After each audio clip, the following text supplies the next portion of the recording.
Higher. Lower. Take one. The Luxley Show is real good fun, with two great hosts, not just the one. With a shelf of love and awful jokes, I tune in each week, and so should you folks.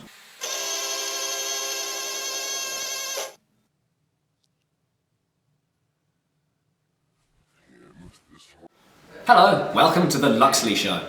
So who is Jay? Who is Jay? I am Jay, hello. Make it welcome, Jay Foreman! Thank you, hello the Isle of Wight! I am a stand-up comedian, a musical stand-up comedian. If you die whilst we're having sex, perchance I'll finish myself off before I call the ambulance.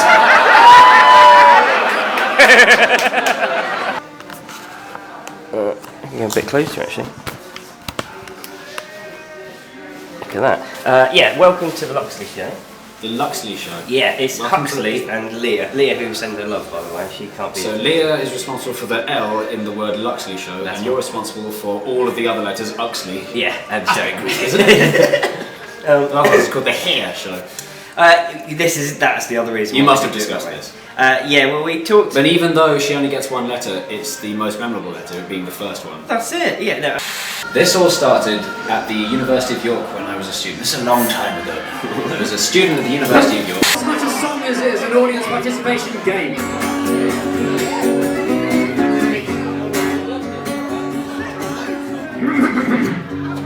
Everyone loves Dick Van Dyke, he's the man who acts and sings. Apparently he's been in lots and lots and lots of things. But apart from Ray Poppins, what else has Dick Van Dyke been in? And the University of York has many open mic nights. And I used to go along to these, and I'd bring my guitar. And I did songs with funny lyrics, because, I don't know, I wanted to stand out, I wanted to do something different. And it went down really well, and I sold lots of copies of my CD. And then I just kept on going, and I've never really looked for a proper job since. But apart from Dick Van Dyke, there's Ray Poppins, what else has Dick Van Dyke been in? Night Museum! Oh well, yeah, he was also in Night at the Museum. Dick Van Dyke was good in that, it's a shame that the film was shit. But apart from Chitty Chitty Bang Bang Diamonds, and Ray Poppins, what else has Dick Van Dyke been in? And for murder, no he wasn't. I first picked up a guitar when I was 7 or 8 years old, and my mum taught me. My mum is a children's party entertainer, and she started me off on guitar. And then I got a guitar teacher, and I've not really put it down since. I used to, I was writing songs since I was a very small child, and it only occurred to me to try and make them with funny lyrics when I actually wanted people to listen to them. Because a lot of your material, in some elements, you can see it is quite serious. And then it obviously, there becomes sort of a heavier punchline. Things like, I've got a cheeky question that I wanted to ask about Japanese Baby. Is it a true story? No, Japanese Baby is, that was only the second funny song I've ever written. Really? Yeah, like this is from 2004, that song is now nearly 10 years old. And that is one of the few songs where I came up with the title first, and then decided to write a song around it. I found something really funny about the words Little Japanese Baby. It's annoyingly, it's the song that I'm probably the most proud of. And it's only the second song I've ever written, which means it's all been downhill from there. Because I've sneaked in little things that I don't know if anyone's noticed. Like the entire song is on a pentatonic scale, which means it sounds like Japanese music. And there's a twang of but you'd never notice. You could play the melody of that song entirely on the black notes, but if you notice, that's great. If you don't, that's just for me. You're pointing at your shoes. You're scared of feet. You're scared of your own feet. Fucking hell. Mind you, you're the tallest of your bunch, so I suppose that makes life easier for you. Now, ladies and gentlemen, I have a phobia, but mine is actually feet. That's fucking weirder than my one. So, Slightly Imperfect Girl, Imagine John Lennon Died, Dick Van Dyke, Stealing Food, The City Show, which I know was based upon a friend's experience. You've done your homework. Wow. That was a friend of mine called Mandy. That true story, that actually happened, word for word. That is exactly what happened. He tried to stop me, but Sooty was so huggable. I ran out and grabbed and squeezed my favourite bear. How was I to know that might feel fingers in there.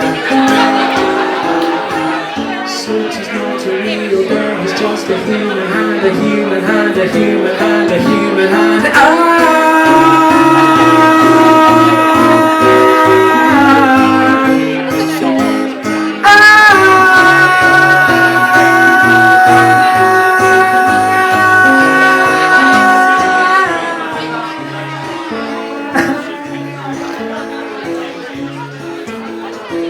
The way that song, like Mandy told me this story about she went to Huxley as a 5-year-old and felt a hand and it was the scariest thing in her life, and I thought that was so funny. I was like, wait, got my phone out, press record, okay, tell me that again. And I started playing a creepy guitar riff, and I took that recording, took it home, listened to it and changed her words so that it scanned and right. But it's basically 100% her story.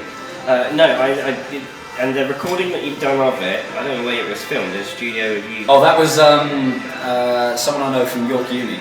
It's really good. It looks like Jules Holland. The reason it looks so snazzy is because that was his final year project, using some professional cameras in a professional studio, and it was properly, vision mixed live, and they had people in the gallery. It was like a proper TV studio, but full of students. Cool. So it's best of both worlds. I think it's important to be influenced by things that aren't comedy.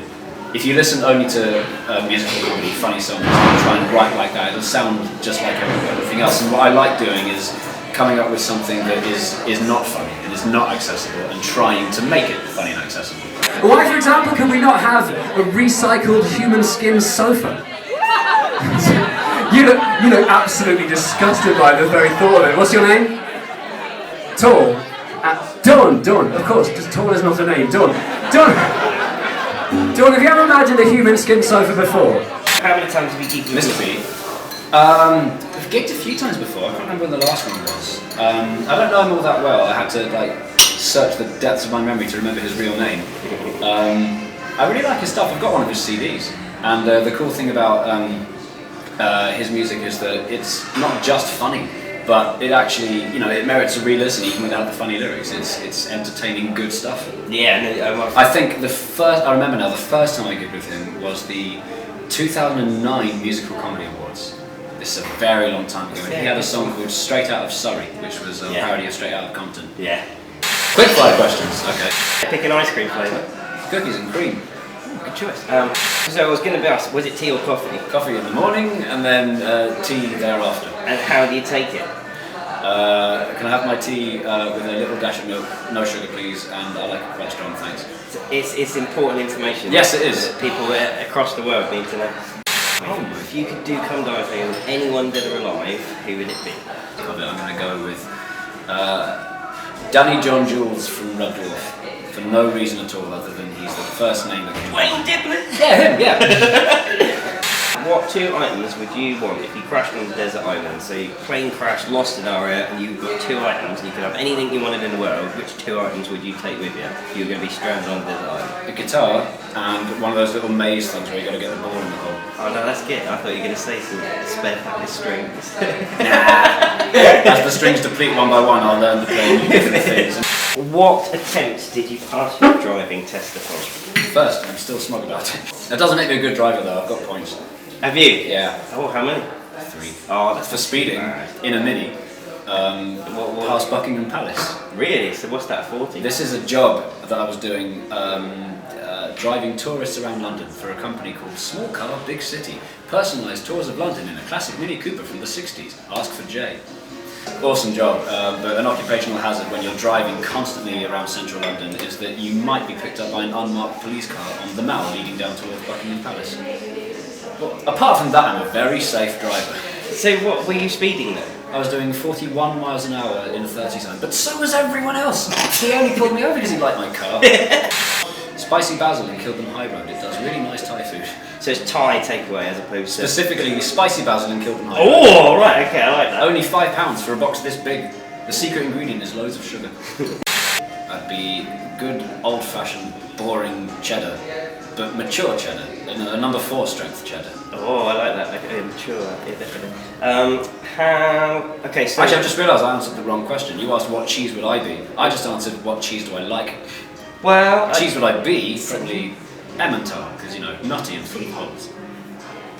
Use Angry Birds like so many times just because people are going, who's the Jay Foreman, we're going to go and see him on Friday, we've got tickets, what's it all about? Oh, check this out. And because obviously everyone can relate to Angry Birds, they found it quite a great like intro into that particular genre, if you will. I was sitting on the train today on the journey over here. I was bored and playing on my phone when I had a good idea.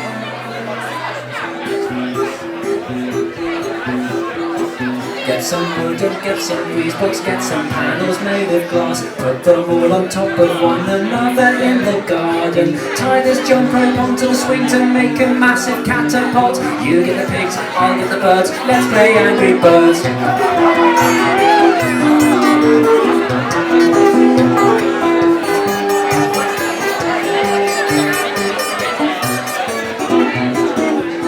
Come on, that took me 2 weeks to learn.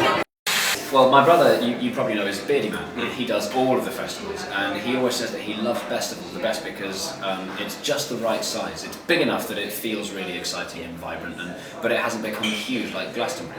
Because obviously this is about you as opposed to about... I'm his biggest fan, I want to talk about him. Good. But obviously, yeah, you're different entities. And what's Christmas like in your house? Musical. Yeah, we genuinely do. Like sort of sit around the piano and make songs up and sing in harmony like the Brady Bunch. So your parents musical? Yeah, sort of. My dad can play almost any instrument badly, and my mum is, like I said, a children's party entertainer. She was the one that got me started on guitar. But neither of them they've never performed, other than the children's parties, obviously. But I think that's where we get the music from, our parents. My first time on the Isle of Wight was when I was 7, 8 years old. It was 1991, and my parents still have a little Isle of Wight shaped glass box filled with layers of sand. From Allen Bay? From Allen Bay, awesome. Yeah. And we went on the cable car. So that was my first time here, and then I've been back a few times for gigs and for festival. I played festivals. Festival, I was in the comedy tent. So that was last September, and then the September before that. Isle of Wight mini quiz for Mr. Jay Foreman. Ooh, okay. Can you name any of the 9 wonders of the Isle of Wight? Allen Bay has the sand things. It's not Does that not count as a wonder? It's very close to the needles you can't thread, so I'll give you that one. So what you're asking me to do is name all the towns I can think of on the Isle of Wight and then come up with some kind of pun around them and hope that I get it right. That'd be correct. Alright, let's see. The Ventnor you can't aerate. It's not one of them, yeah, but I like it. I do like it. The Shanklin you can't eat.